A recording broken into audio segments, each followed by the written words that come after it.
like to officially I would like to extend a warm welcome to all of our guests, and we sincerely hope that you will enjoy and learn from this experience. The Future Leaders Scrabble Club is a Toastmasters club open to middle and high school students, in which members are empowered to develop communication and leadership skills, resulting in greater self-confidence and personal growth. Each meeting has three parts: a prepared speech section, a table topics section, and an evaluation section. So to start our meeting tonight, I would like to introduce our Toastmaster, who is Eliana. Thank you, President Angelina. Now we are ready for another great meeting this evening. So let's meet our functionaries first. Um, is Kara our counter here? No. Hmm. Well, let's see if she comes and maybe do the grammarian first. So, Henry, can you tell us about the grammarian's role?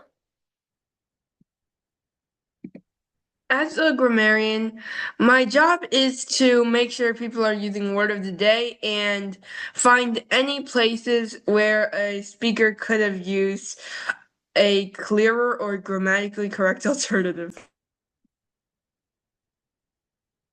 Thank you, Henry. Um, is our timer here?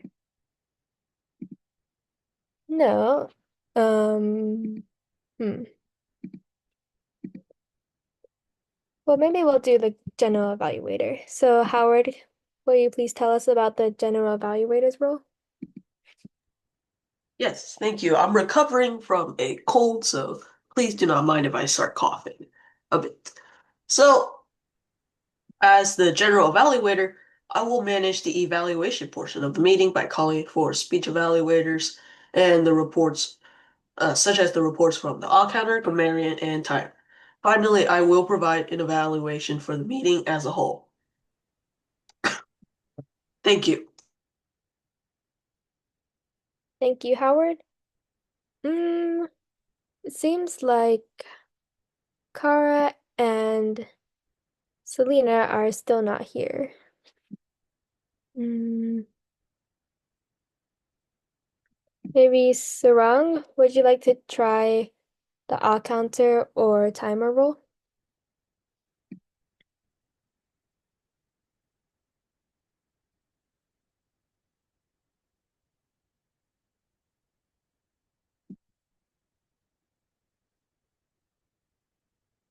Okay, thank you.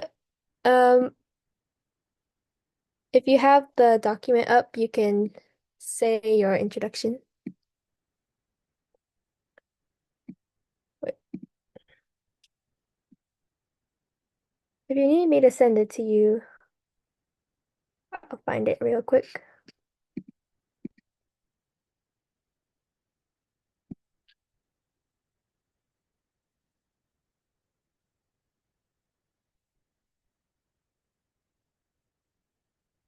I have the document with me. So, as the counter, I will note words and sounds used as a crutch or pause filler by anyone who speaks during the meeting. Okay, thanks, Sarang. Oh, it looks like Kara's just here. Well, Sarang is all counted right now. So would you like to do the timer? Sure, yeah, I can time. Okay, thank you. Um, will you like to tell us about the timer's rule? Sure. Oh, also, Caleb suggested that maybe I could be evaluator one. Okay, yeah, that will work. Okay. So, in a minute, I'll pull up the virtual backgrounds, but as the timer, I will time everyone speaking and I will show green when you reach the minimum expected time, yellow at the middle of the expected time, and red at the end of your expected time.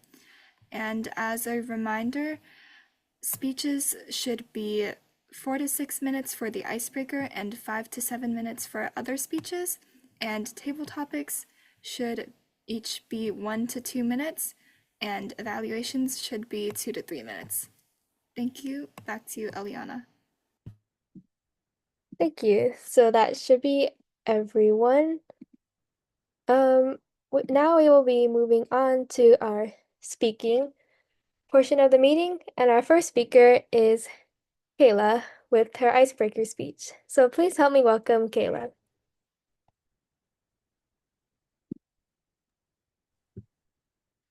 Hi, my name is Kayla, and today I hope you will learn a few crucial life lessons as you listen to my icebreaker speech. Many of you may not know this, but my sister, Eliana, as well as Caleb, have actually been inviting me to this Toastmasters Club for over a year and a half. In this speech, I will tell you why I finally decided to start attending. A few weeks ago, I learned something highly important from my leadership class. At first, it seemed as though that lesson was ordinary or not any different from other weeks. Prior to the lecture, I had given a speech in front of the class about a leadership character trait. I felt as if I could have done a better job with it, or prepared more, or engaged with the audience just a bit better. And then the teacher began the lesson, speaking about how leaders should have a growth mindset instead of a fixed mindset. Now, many of you may not be familiar with these terms. A fixed mindset includes static beliefs, challenge avoidance, and self-limiting talk. People with a fixed mindset often view constructive feedback from others as a personal criticism and often avoid risks that could potentially expose weakness. They give up easily whenever they meet any obstacles or difficulty. On the other hand, those with a growth mindset are always seeking opportunities to improve. They see feedback as valuable information and take healthy risks to develop their skills. They persevere when facing hardships while taking inspiration in other people's successes. In other words, having a fixed mindset may seem like the more comfortable thing to do at the moment, but actually it inhibits your long-term growth and improvement in countless other areas. One slight change in your mindset could see other skills and parts of your life experiencing growth and positive changes. Studies show that students with a growth mindset have higher GPA improvement, resilience scores, and leadership roles, along with lower anxiety levels. Now, you may be wondering how exactly you switch your mindset. This does not happen instantly. It is a long process. I'm going to share with you some strategies for shifting your mindset. You can start by openly recognizing and sharing your mistakes with others. Use positive self-talk phrases such as not yet instead of can't. And never underestimate the power of setting goals. Creating challenges and goals will not only help you strengthen the idea of a growth mindset, but they will also help you track progress. A key step in developing this mindset is accepting failure as an opportunity to learn instead of a complete dead end. Everybody faces setbacks. It's the people who learn from them that really succeed. American industrialist Henry Ford once said, "Failure is simply the opportunity to begin again, this time more intelligently." Ford, along with many others such as Walt Disney and Thomas Edison, failed again and again while facing bankruptcy and difficult struggles before creating companies and inventions that changed the world. American businessman Howard Schultz faced 217 rejections before finding funding for his groundbreaking company, Starbucks. Similarly, author J.K. Rowling faced 12 rejections and harsh criticism from publishers when she was trying to get her manuscript published. She was also struggling financially as a single mom at this time. However, she went on to write one of the best-selling book franchises, Harry Potter, which sold over 500 million copies and was translated into over 80 languages. Okay, so let's go back to that speech that I did before this valuable lesson was taught.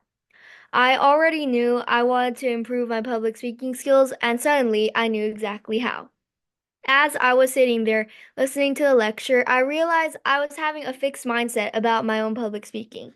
I avoided speech opportunities, and I always felt extremely nervous every time I had to get up and speak in front of a large group of people.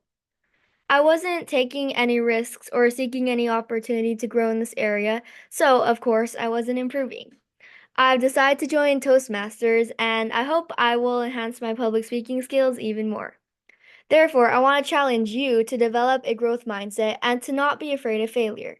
Stepping out of your comfort zone may feel terrifying at first, but there's no telling what you will achieve if you never give up. Try something new, be open about your mistakes, and when you face setbacks, always keep going. Thank you for listening, and back to you, Toastmaster Eliana. Thank you so much, Kayla. That was wonderful. Now, our next speaker is Caleb, who will be talking about his college journey thus far. So take it away, Caleb. Thank you so much, Eliana, and amazing speech, Kayla. That was really amazing, and I'm really glad that you're joining us, and I can't wait to see how much you're going to improve. So now onto the speech. I've never had a dream school, which is ironic because I've visited so many other people's dream schools.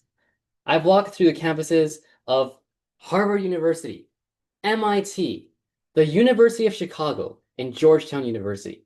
In fact, I live 5 minutes from Claremont, which is home to 5 of the most prestigious colleges on the West Coast.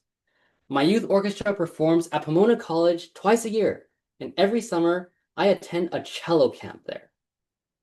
Yet I hardly stop to think about how prestigious these places are, because I've never had a dream college.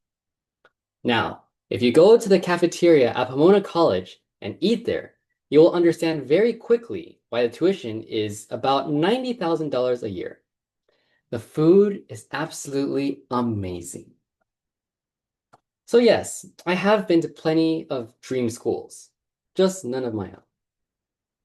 I have always planned to attend a private Christian university, so I apologize in advance. This is not a speech titled How I Got into MIT, although I did apply to MIT. I completed my interview, and I will find out on Pi Day whether or not I was accepted. But my real decision came down to 4 local Christian universities. Ironically, even though they are local, students come from all over the country and in fact, all over the world to attend them. For those of you who may be thinking about college someday, it is helpful to understand one key distinction between private and public universities. Private universities are primarily funded by tuition, along with donations and endowments.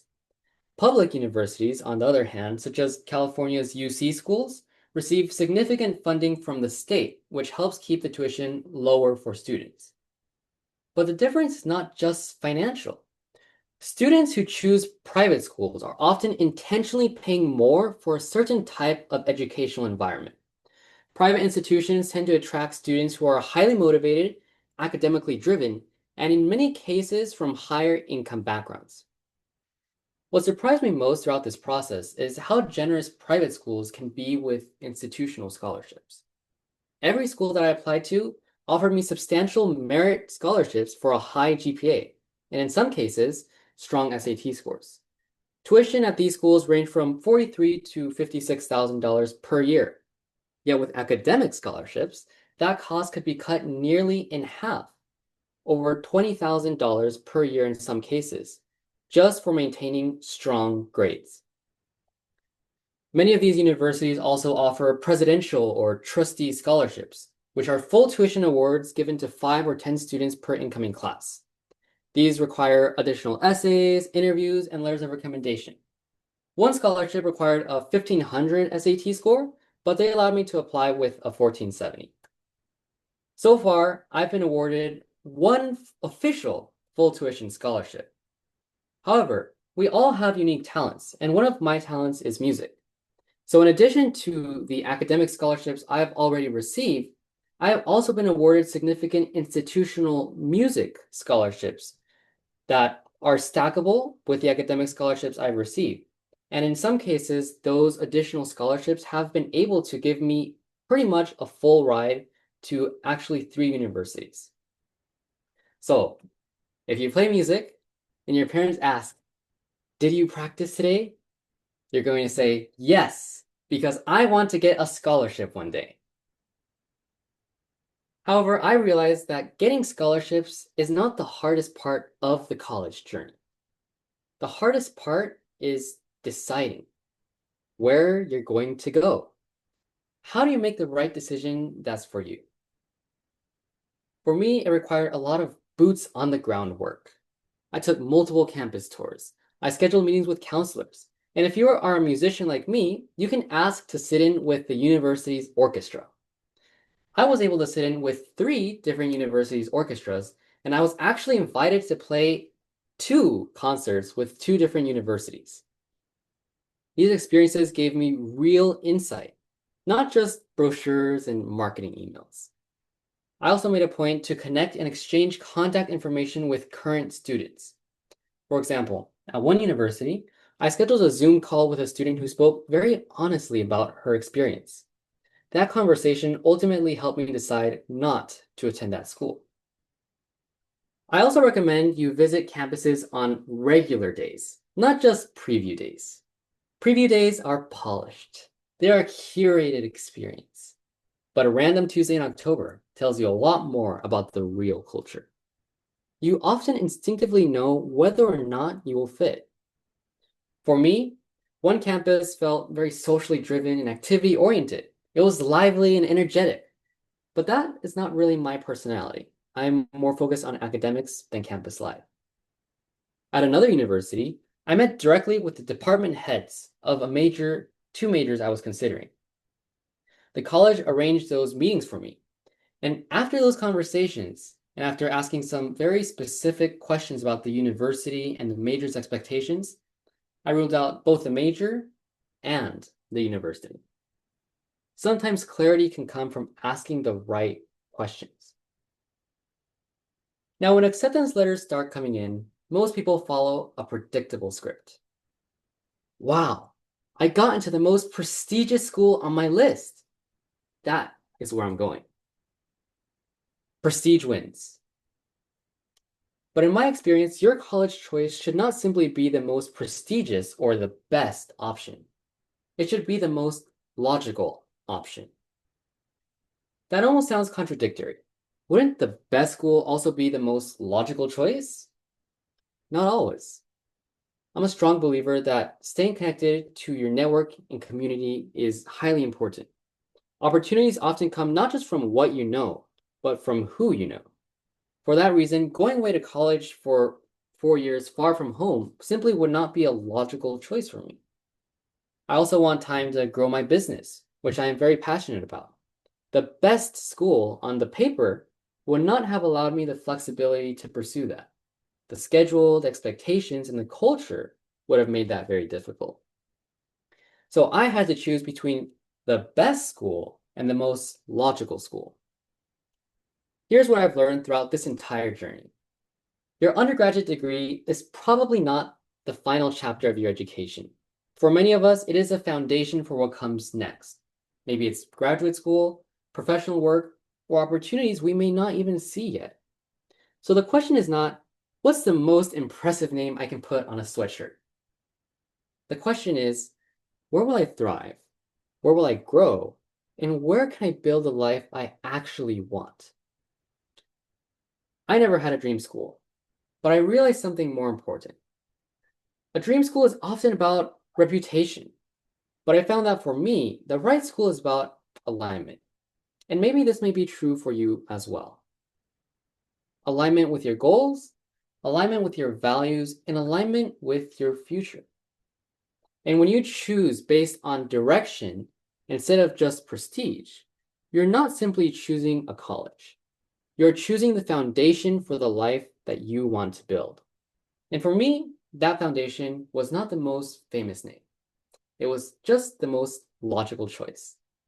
So I hope with this speech, I've been able to help you, perhaps one day when you decide to go to college, just to think about some different considerations that you could have in your college journey. Thank you very much, and back to Toastmaster Eliana. Thank you, Caleb, for that great speech. We're going to move on to table topics, but it seems like our table topics master is not here. Mm, where is Devin? Mm, would anyone want to try doing a table topics? We can maybe do the speech evaluations first. And so whoever takes it can have a little bit of time to prepare.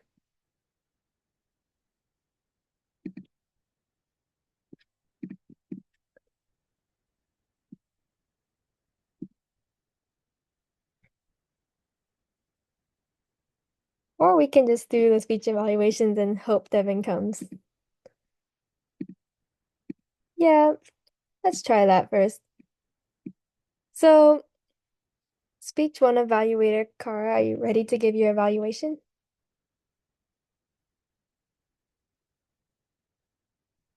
Yep, I am ready. Okay, take it away. Thank you, Eliana. Kayla, congratulations on an amazing first speech. That was a very interesting icebreaker, and I loved your message about striving to better ourselves and to always be open to improvement. First of all, I want to highlight some things that you did well, and then I'm going to move on and highlight some areas that I think you could improve on a little bit. One thing that I think you did very well was that you seemed very comfortable with the audience, and you had a smile on your face and you spoke very clearly. And the first goal is to be understandable and to appear somewhat confident. So I think you did amazing with that. I also liked the overall structure of your speech. I thought that the way you started with a story about yourself, and then you got into explaining the topic, and then had suggestions for the audience, and also included some quotes from historical figures, it's the outline of all very good speeches. So I think that that was done very well.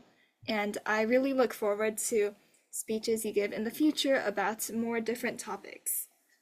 And now I will move on to improvements. So, as for improvements, I noticed that during the segments where you were speaking to the audience a bit more, as in the more casual segments of your speech, I feel like you did a lot more gestures and you sort of became more lively. So I would suggest that for segments like, for example, the segment with a lot of historical figures, I would suggest that you try and bring the energy from those personal segments to those formal segments. And I think that if you are able to sort of get out of just reading your notes and begin to speak to the audience a bit more, I think that would improve your speech a lot. And then another thing that I noticed was just that your vocal variety, I think, tends to sort of follow a structure in every sentence where you sort of tilt up and then end with a sort of downward uh, pitch. It's a little bit difficult to describe, but um, if you speak Chinese, it's sort of like a a two tone and then a four tone. Um, but I think if you could vary that a bit more, if possible, with different sentences, I think that would be good. However, I think ending on a bit of a lower tone is better than tilting upward, which is something that I think a lot of people tend to do. So, overall, I think that was a really great speech, and I am so excited to see what other speeches you will give in the future and how you improve. Thank you so much, Kayla, and great job. Thank you, Kara, for that evaluation. I'm sure it was very helpful. Now, on the second speech evaluation, Angelina, So take it away. Thank you so much, Eliana. And I just want to start off by saying, Caleb, you had a really good speech, and I think you also gave a lot of good advice overall, which will be helpful to many of us in the future. So thank you for that. So first, I will point out a few things I think you excelled at. I think throughout the speech, you had very consistent vocal variety and hand gestures, which was something that I noticed. And I think you always excel at this as well. And your hand gestures match what you're saying and also your vocal variety. So, for example, when you said lively and energetic, you would raise your voice and you put on a happy expression, which matches very well. I also like that you stood up, which allowed us to clearly see your gestures. And you also started and ended with a similar sentence, which was, I never had a dream school, which also helps wrap together the speech, which is very nice. For a couple of things I think you could improve on, for one section, you did mention that one of the colleges had amazing food, and I was actually waiting for you to describe it, but you never did that. So I think it would be nice if you could tell us a little bit about how it smelled or what it looked like and why you would think it's very amazing. And I also think, personally, I think you could talk more about some of the challenges you faced while having to choose a college or while even thinking about the application process as well, since I know many students struggled through that as well. And that would also help us get a bigger view of how like how difficult it is, but also how rewarding it is to finally be accepted into a good college. And as for the challenge, I actually cannot think of anything. And your speech was very good, which made it hard for me to give you a challenge. And I think you really excelled at all of the points that a normal speech would have. So I think overall you had a great speech, and it was very well structured and organized. And I think you've definitely improved a lot I since I've heard your speech from a while ago. So I just want to say congratulations on another great speech, and I hope that you have a great college experience. Thank you so much, Angelina. Um, as the table topics speaker is not here yet, but anyone want to try an impromptu one?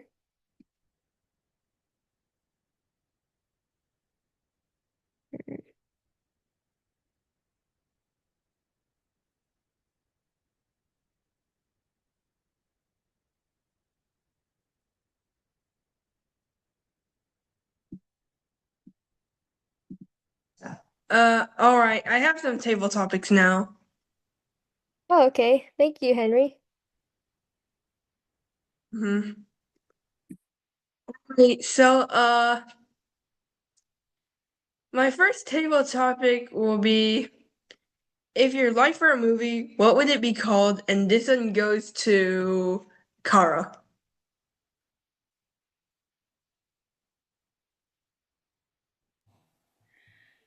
If my life were a movie, it would probably be called, I think it could be called like HMM. And I think that the reason it could be called is because in my life, I believe that I often do a lot of thinking because I take a lot of classes. I try my best to think hard about them so that I can succeed. And I also think that implies a bit of hesitation, which I think has also been a theme in my life. Because as a person, I think I am typically sort of introverted and shy, and I think there are a lot of sort of mental blocks that I have, which prevent me from just saying what I want to say.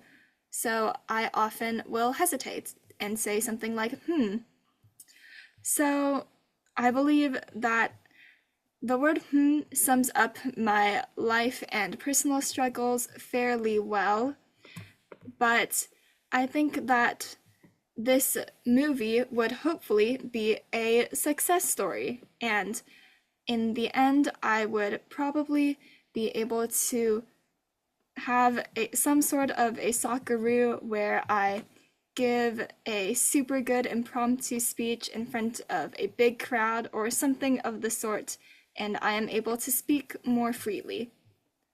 Thank you, Henry. Okay, great job. My next question is, if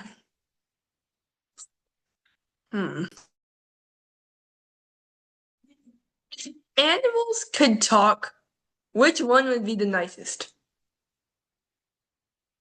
And this one goes to Kayla.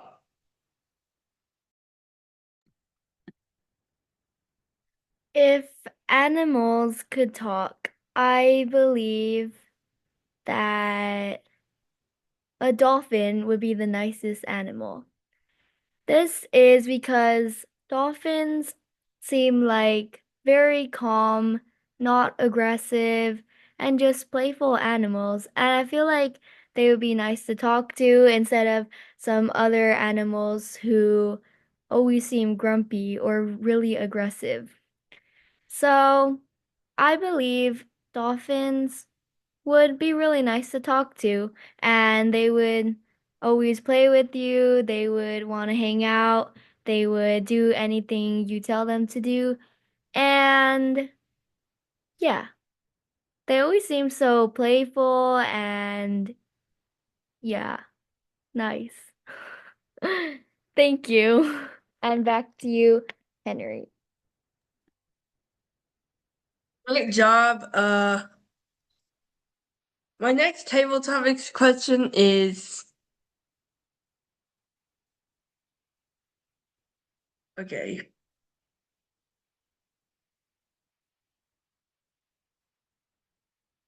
If you could describe how you feel today with a taste, what would it be?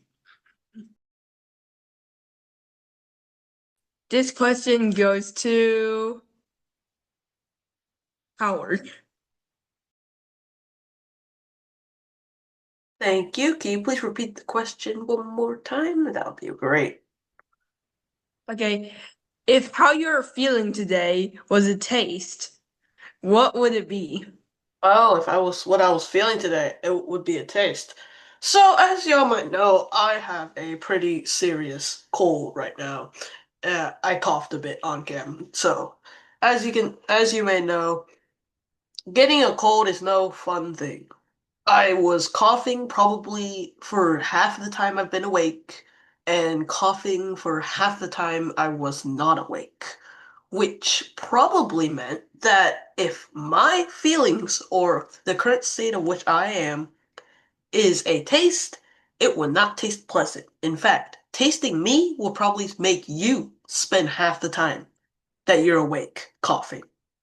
Thank you. Like your response, Howard. Great job. My next question is, okay.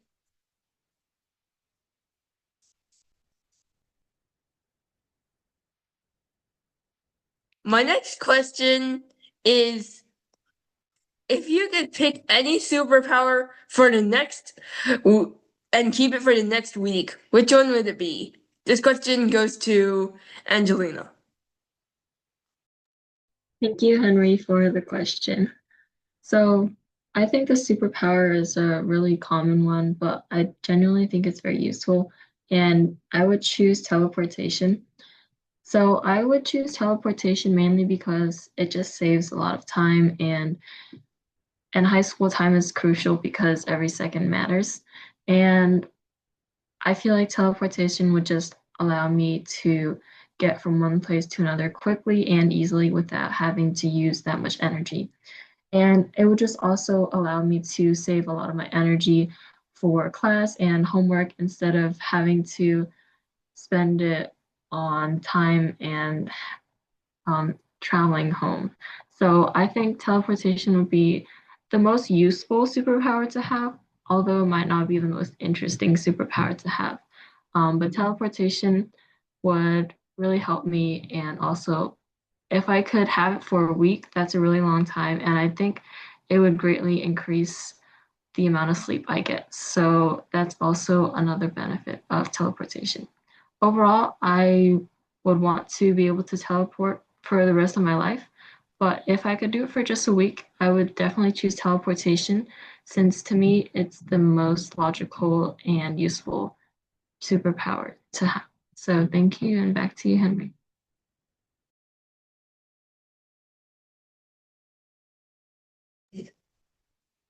Thank you and good job. If I honestly, that's a great idea. I wish I could teleport too. But that concludes our table topic session because I could not think of any more questions. All right, back to you. Okay, thank you, Henry. Just on time, too. Thank you for stepping in and thinking up those fun impromptu questions for our table topics. Now we will move on to our functionary reports, starting with our all counter. Actually, no, that's the general evaluator's job. General evaluator Howard, sorry for taking your job, but go ahead. Thank you. So, as the general evaluator, I will be leading the evaluation portion of this meeting. So, the first person I would like to call up is, I believe, the grammarian, which is, wait a second. I believe the grammarian would be Henry, right? Yes. Uh, so a lot of you did great. For speech 1, Kayla, and speech 2, Caleb, I didn't catch anything. Great job. And for evaluation 1, Kara, good job. For evaluation 2, Angelina, I feel like some of your transitions were a bit repetitive. And for table topics 1, Kara, I feel like you could have said mental barrier instead of just mental block in terms of word choice. For table topics 2, Kayla, great job. I didn't catch anything. Table topics 3,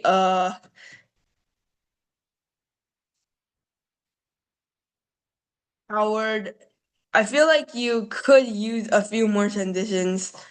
As for table topics 4, Angelina, I you did a great job. And also in terms of word of the day, Kara, you done for a table topic, so great.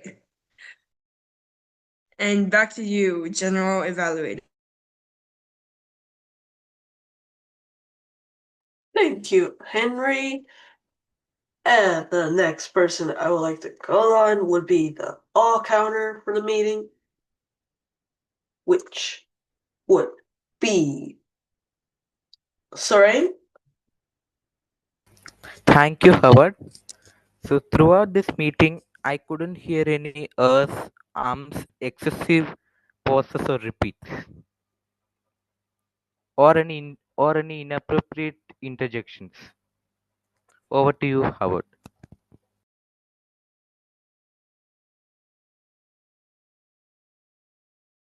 Thank you, Sarai. And the next thank you, Sarai. And the next person I would like to call on would be the timers report. The timer today would seem oh. Yeah, that's me. All right, Sorry. thank you, Kara. I stopped My paying tab, attention for a Brooks. moment. All right. So everybody today had great time. Kayla, your speech was 4 minutes and 45 seconds. I'm sorry, I forgot to put up the background, but you were in the time limit. Caleb, your speech was 8 minutes and 35 seconds. Could be a little bit shorter. Angelina, your evaluation was 2 minutes and 30 seconds, which is right in the middle. I did not time my own evaluation. Kayla, for table topics, your table topic speech was 55 seconds, so I could tell you were trying to pad out the time a little bit longer in the end, but if it comes down to that, I would suggest maybe maybe presenting different perspectives a little bit. For example, you were talking about how dolphins are very friendly, and you could say, well, some might think that this is only a stereotype, but I would say that the stereotype has to be based on something. So yeah, a way to pad out time would be just to consider other perspectives. And then Howard, your table topic speech was 39 seconds. Angelina, it was 1 minute and 23 seconds. And for Henry as grammarian, 45 seconds. And Sarang, it was 15 seconds. Thank you.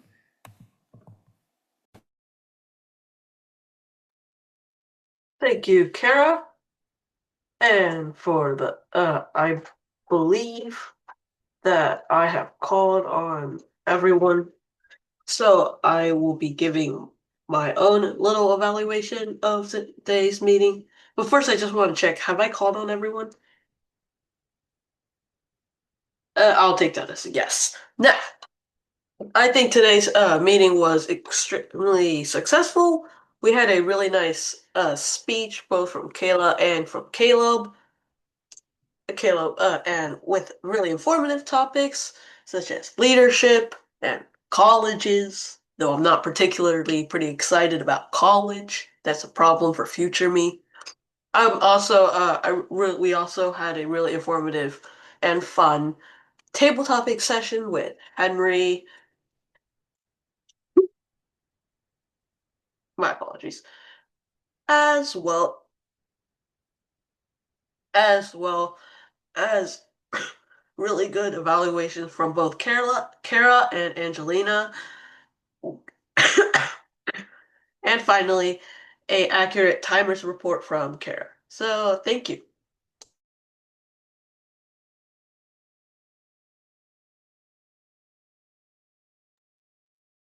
That's me. Thank you, Howard, for that general evaluation. Yes, I agree. That was a really great meeting. And, well, yeah, the speeches were good. We had the impromptu table topics, which is always fun. It seems like we're a little early, so I'll pass it back to Angelina, and maybe she can decide what to do with the rest of the time. Yeah, thank you so much, Eliana, for short evaluation. So I know we are a little early today. I know we've been doing a lot of mini debates lately, and I don't know if you guys want to do those every meeting, since it does seem a little bit repetitive, but I will try and come up with some new activities that we can do during the next meeting if we have extra time. But before we end the meeting, I did want to ask again. I know Kara mentioned a couple of workshops she was interested in. I believe they were writing and physics. Yeah. But I am looking into that. I'm still looking into it. So I was just curious if anyone else had any other suggestions or workshops or like even people that they would want to hear. I could also, oh, Caleb. On the topic of the writing workshop, I did ask, and of course, I don't know if you've already reached out to people, so if you have, that's totally fine. But I did mention it to two friends of mine that they're professors at a UC school, and they're literature professors. So if you are interested, I can talk more with them. They just wanted to know what you wanted in the workshop because they could do anything really. So that was their question. But if you already reached out to someone, just completely disregard that. No, I think that's great, actually. Kara, is there a specific genre or style of writing you were interested in? Honestly, not really. I guess maybe novel writing, but honestly, I'm fine with all genres. But yeah, I also think a general writing workshop would be good, like just a workshop telling you how to strengthen your writing, your arguments, or structure your writing as well, since that's going to be something you use throughout your life. Um, but I think it would be, Caleb, are you able to connect me with the two professors you talked about? Yeah, I can connect you with them and you guys can talk further. I think that would be the best option. Great. Sounds good. Thank you so much. Are there any other topics or workshops other people are interested in?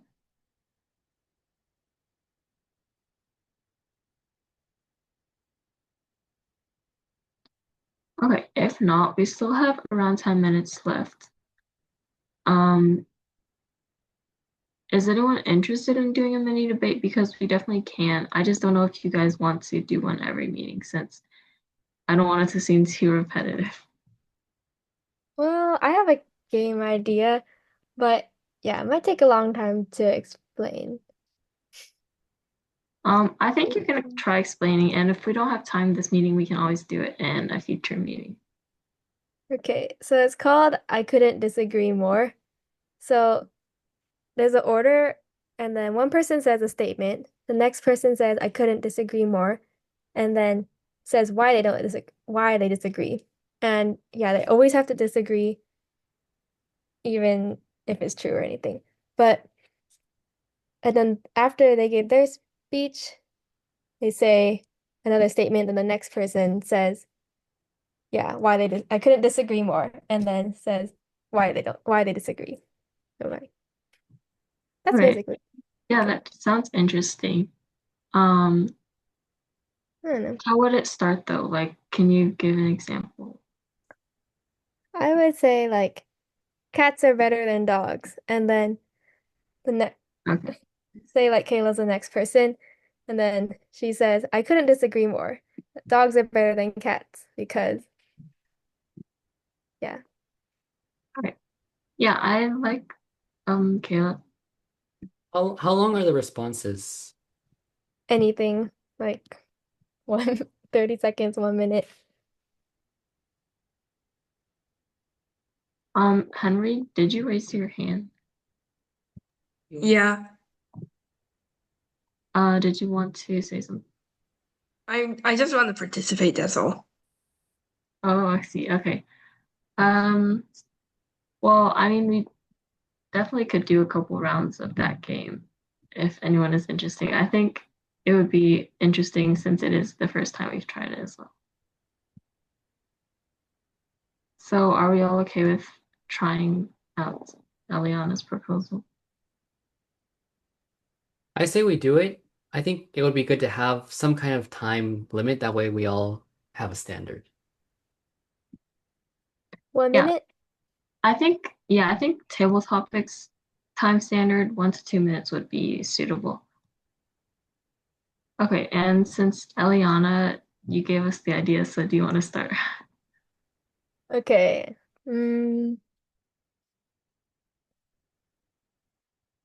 see. Public school is better than homeschool for Caleb. Okay, I couldn't disagree more that public school is better than homeschool. Okay, so I have to debate for homeschool. Okay. Well, homeschooling is so much better. You see, every morning you wake up at the desired time. This may be 5 a.m., for those high-performing students of yours. And this may be 12 p.m. And this is such a most positive educational environment. Additionally, your mom is teaching you, which is amazing. Wait, I have to still debate for the other side? Okay, I'm so confused. I thought I was debating for homeschooling. Yeah, you do debate for homeschool. Okay, but that is what people think about homeschooling. They think it's like this whole fake thing that doesn't work. But when I had my MIT interview, the interviewer asked me about homeschooling, and I gave him all the answers. And at the end of the interview, he was like, "Wow, homeschooling actually works. I should have had my kids be homeschooled." I was like, okay, that's pretty good.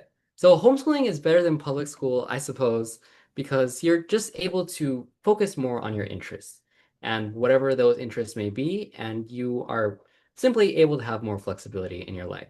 And that's why I couldn't disagree more that public school is not as good as homeschooling.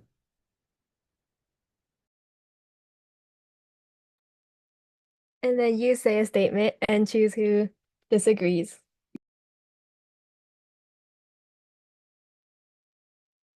Let me see. Uh, okay. Let me think of a statement really quick.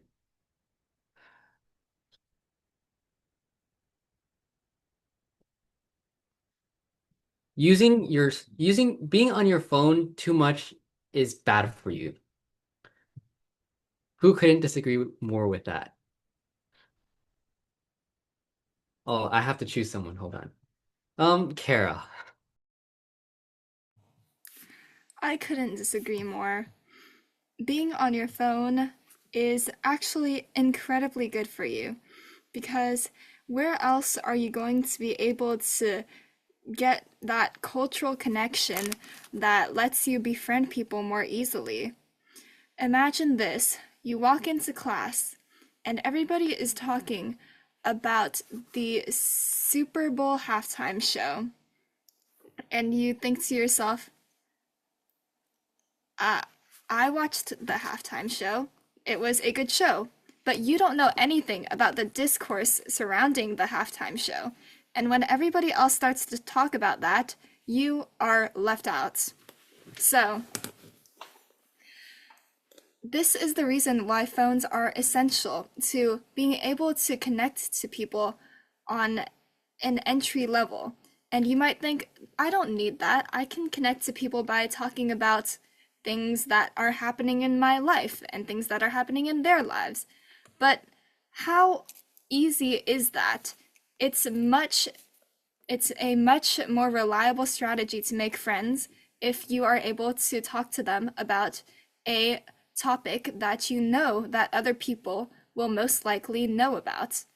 And for that reason, it is very important for you to spend a lot of time on your phone. Oh, and my statement is that taking the SAT is a good choice, and I would like to have Hillary disagree with me.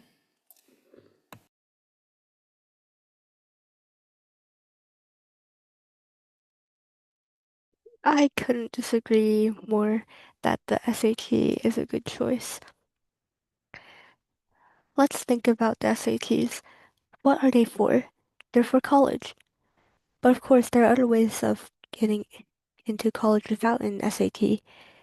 And since it is, and since most colleges don't require an SAT, it just creates unnecessary stress for students as they worry about what scores they'll get. And that is why I couldn't disagree more. Um,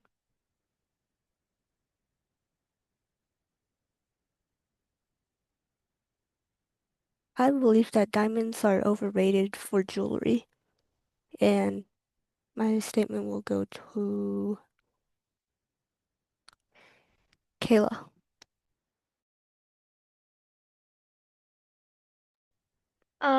I couldn't disagree more with that statement that diamonds are overrated for jewelry. Personally, I believe that diamonds are very expensive for jewels that could be easily replicated with way cheaper metal. So I believe that any type of metal, such as nickel, bronze, copper, could be easily substituted for diamonds and essentially look exactly the same. So while diamonds may be a good choice for expensive jewelry, long-term jewelry, such as wedding rings or necklaces that you really wear a lot, I believe that diamonds are overrated in a lot of jewelry, and other metals could be very easily swapped out to get the same look. Thank you very much. And okay, wait, now I need a statement. Um, I believe that um I believe that snacks are better than real meals. And this goes to Henry. I couldn't disagree more. I couldn't disagree more because the problem is snacks give you barely any nutrition. Most snacks are extremely unhealthy. Many snacks marketed as healthy, when you check the nutrition facts, are almost as bad as ultra processed potato chips, unfortunately. And even if it's homemade, even if you know exactly what's in it, the problem is it can still mess up your digestive system and confuse your body, because the problem is snacks themselves. They're a small calorie bomb that you eat every so often that will usually disrupt your digestive system and probably cause you to lose your appetite. And that is why I couldn't disagree more that snacks are better than real food. Thank you, and back to you. Great, thank you all so much for participating. I definitely think this is a game that we could do in future meetings if you guys enjoy it as well. And I will try and come up with some activities for the next few meetings, since I know we've been a little low on attendance the past few weeks. But thank you all for showing up, and I hope you all had fun at tonight's meeting. And I'll see you all next week. Thank you, everyone. Bye, everyone. Thank you. See you next week. Bye. Thank you. And